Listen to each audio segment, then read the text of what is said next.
سعودی عربیہ نے اعلان کیا ہے کہ وہ یمن کی جنگ ختم کرنا چاہتے ہیں۔ اس حوالے سے ایران اپنا پازیٹیو رول ادا کرے۔ آپ کو یہ بھی بتا دیں کہ ساتھ ہی انہوں نے اسرائیل کو بھی بابر کروایا ہے کہ وہ اپنے ریجنل الائز کے ساتھ مل کر جو اسرائیل کا معاملہ ہے فلسطین کے ساتھ اس کو حل کرتا ہوا دیکھنا چاہتا ہے۔ آپ کو یہ بھی بتا دیں کہ شہزادہ فیصل بن فرحان نے آج لیٹسٹ نیوز دیتے ہوئے کہا کہ ہم یمن کے معاملے کے اوپر پیش رفت کر رہے ہیں اور آنے والے دنوں کے اندر یمن کے حالات جو ہیں وہ یک طرفہ طور پر تبدیل ہو جائیں گے۔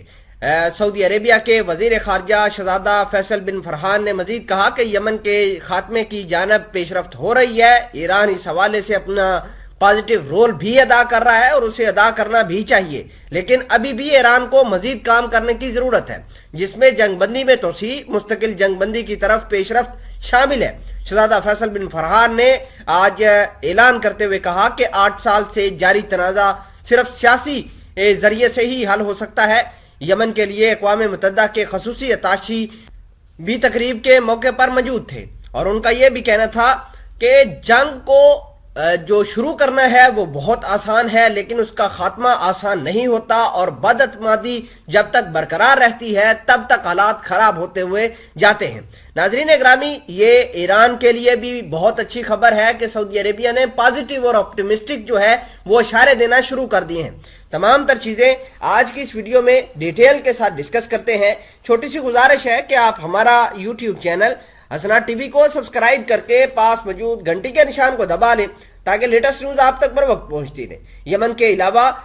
سعودی عربیہ نے اسرائیل کو بھی باور کروایا ہے کہ وہ تنازع فلسطین کے حل کے لیے سنجیدگی سے کام لے اور جتنے بھی سٹیک ہولڈرز ہیں ان کے ساتھ مل بیٹھ کر معاملات کو سیٹل کرے، اور انہوں نے نتنیاہو کی گورنمنٹ کو یہ بھی باور کروایا ہے کہ ہم اپنے ریجنل الائز کے ساتھ مل کر مسئلہ فلسطین کو حل کرنے کی کوشش کر رہے ہیں، اور اسرائیل کو بھی چاہیے کہ وہ اس حوالے سے اپنا پازیٹیو رول ادا کرے۔ ادھر نتنیاہو کی گورنمنٹ کا یہی مقصد ہے کہ وہ سعودی عربیہ کے ساتھ تعلقات کو نارملائز کرے۔ اگر تعلقات نارملائز ہوتے ہیں تو مڈل ایسٹ کے اندر ایک بہت بڑا جو ہے وہ چینج آئے گا۔ نتنیاہو کی گورنمنٹ کا یہ ایک منصوبہ ہے کہ وہ ابراہم اکارڈ 2020 کو اور زیادہ ایکسپینڈ کرے، اور اگر یہ ایکسپینشن ہوتی ہے، اگر یہ اکارڈ زیادہ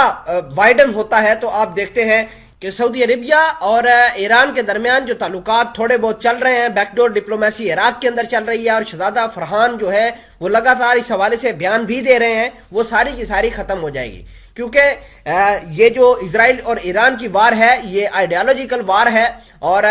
ایران جو ہے اس کو اپنی جنگ تصور کرتا ہے۔ آپ کو یہ بھی بتا دیں کہ ہو ہی نہیں سکتا کہ اگر سعودی عربیہ اسرائیل کو تسلیم کرے اور ایران کا رسپانس نہ آئے، ایران اور زیادہ فلسطینیوں کو، جہادیوں کو ایکٹیویٹ کرے گا، اور پھر یمن کی جنگ جو ہے وہ بھی جو ہے وہ مشکل میں پڑ جائے گی۔ اس کے اوپر جتنی بھی پیش رفت بھلے ہی ایران نے کی ہو وہ ساری کی ساری برباد ہو جائے گی۔